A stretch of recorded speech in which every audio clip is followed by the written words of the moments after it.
Hello and welcome to 2018. Yes, it's January the 5th today, and for those who don't know, yesterday in fact was World Hypnotism Day.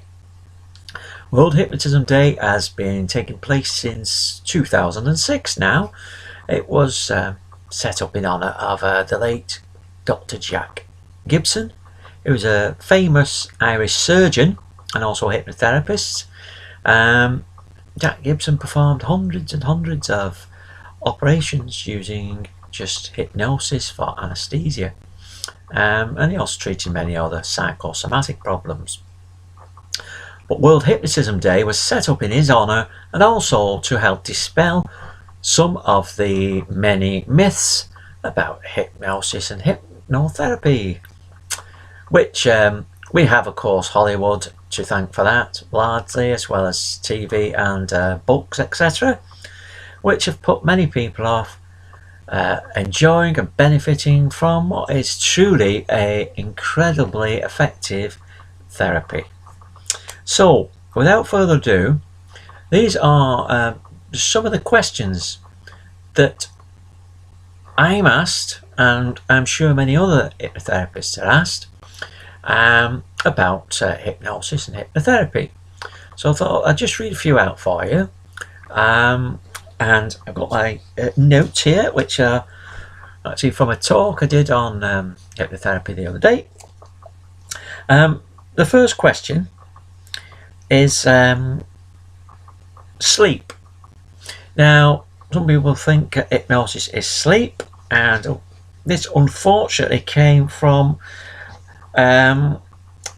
the term was coined by James Braid, who was an English optometrist in the 19th century.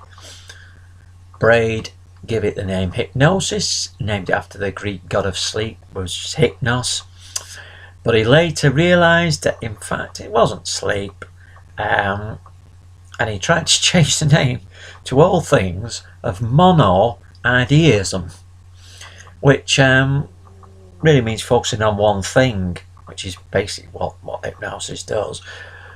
Not surprisingly, that very catchy change of name didn't catch on, and hypnosis remained. So basically, you're not actually asleep. In fact, hypnosis is more of an amplifying state. You're actually more aware of what's going on around you when you're in hypnosis. Next question. Mind control. Oh, everybody's been asked about this. Mind control. Mind control is really the province of psychopaths.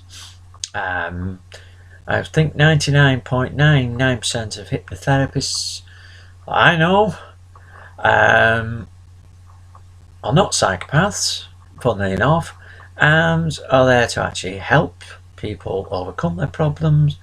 Whereas psychopaths who want to control your mind are actually very manipulative people, most of which you'll find in the top echelons of government and politics, businesses, big business, etc. Next question. Can anyone be hypnotized? Yes and well, yes. Most people who have the intelligence to be hypnotized can be. Now I say that it's because people who have of low intelligence are not able to be hypnotized. Perhaps people who have learning difficulties are not able to be hypnotized. But most other people can be hypnotized. In fact, 20% of people are very hypnotizable. 60% are generally average hypnotizable, and the remaining 20 are poorly hypnotizable. But even the 20% who are poorly hypnotizable can, in fact, be hypnotized or go into hypnosis should they so want to, and that's the key. Should they so want to. Okay, next one. Can I be made to do or say anything against my will while I am in hypnosis? I suppose this goes a little bit back as well to the question of mind control as well. No, basically, you're not going to be made to do anything against your will while you're in hypnosis. Clinical hypnosis is not the same as stage hypnosis. And explain stage hypnosis is a whole other subject, but basically people who are doing stage hypnosis are going there for a bit of a laugh. They're willing to go along with a lot of things that the therapist does. They want to be the star of the show and the centre of attention. They will go along with virtually anything, and it's great for them because afterwards they can say, oh, I didn't mean to do that, he made me do it. So it's a great get out clause for them. Okay, so clinical hypnosis, no. You're not going to be made to do anything you don't want to do. You're working together. It's a partnership. You and the therapist are working together to achieve an outcome and the goal that you want, which is either to, if you want to get rid of a problem, or perhaps you want to improve something, because hypnosis is not only about remedial changes, it's also about generative changes as well. So it's also to help you perhaps do something better that you're already quite good at, and maybe can do something a bit better, do it a bit better as well. Okay. Next one, what we got?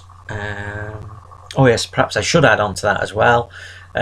Something called subconscious rejection, which will reject any ideas which you don't agree with, which perhaps against your morals or ethics. Okay. Will I be aware of what is happening or being said whilst I am in hypnosis? Yes, you will. You're aware of everything that's being said to you. This is one of the common things that people ask about hypnosis. It's one of the common things that after an hypnosis session, people don't believe that they've been in hypnosis, because they will say, I've heard everything you said. I couldn't have been in hypnosis. Well, in actual fact, you can hear everything that's being said to you because you're not asleep. You're not unconscious. Okay? You can hear everything that's being said to you. Okay, so I hope that's cleared that one up. Next one. What happens if I don't come out of trance or something happens to the hypnotherapist before I am brought out? Well, generally speaking, you'll come out of the state of hypnosis quite naturally if the therapist doesn't speak to you for a certain length of time, which normally not more than 15 minutes. You'll come out of the trance naturally. Okay, and hopefully if the therapist has something has happened to the therapist, would you please dial 999 or 911 or wherever you are, please, because they're probably in need of attention. Okay.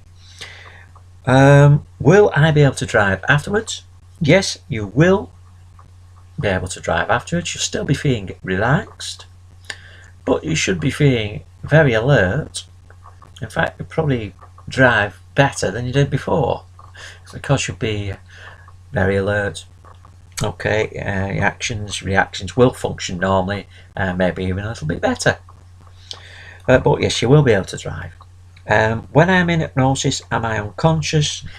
As I said, no, you will not. You're not unconscious. You're in a state halfway between sleep and being awake. Okay.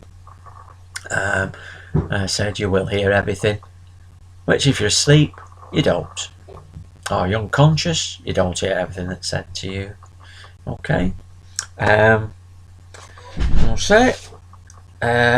Well, yeah, that's about it. That's about the most common questions that I come across. There are others, and I'm sure other therapists have got others that they are asked regularly. But those are the ones normally asked. Okay. You can be sure that hypnosis, if the therapist is properly trained, will in fact be of the utmost benefit to you. Now, in a video I'm going to be doing soon, we're going to talk about what actually happens when you come through that door for your session, so you can be relaxed and at ease when you go in there and have your session.